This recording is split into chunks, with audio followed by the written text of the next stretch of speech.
So I don't ever do these videos, so bear with me because it's going to probably suck and be boring.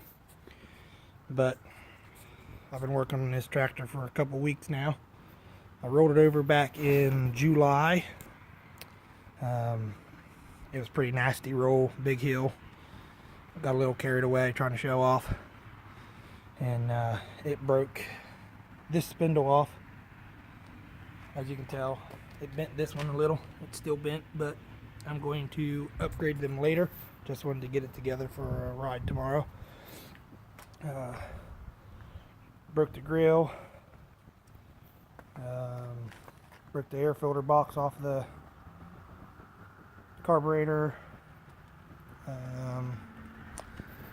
Bent the rear axle on this side, so I had to take the transaxle out and went ahead and swapped rear tires out because the ones I had were not really round anymore.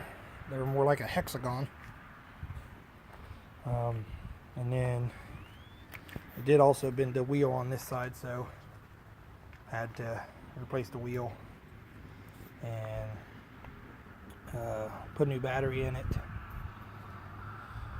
So new headlight, should be ready to go for tomorrow. But when I replaced the transaxle in it, I had to cut the axle shaft that was in it off. It's the one I cut. Junk over here that excuse the garage mess. I've got 3 projects going on.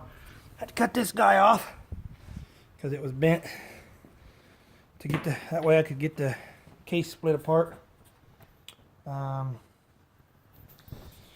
This transaxle is one that I had put the gears in and it broke, so I took it apart hoping that I could salvage some pieces and put the 2 axles over into my other transaxle, but I wasn't able to do that,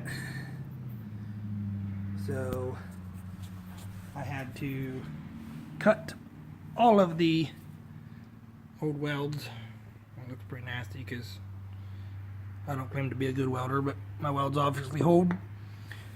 I had to cut one side off of this one and use parts from this one and use parts from this transaxle over here that has also got a bent axle to make one axle, and it took me 3 days, a couple hours a day to get it all apart and back together and working good.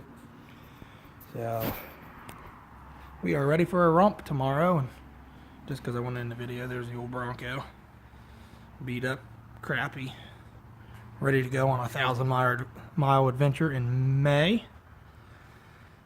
And we'll see you guys on the trails tomorrow.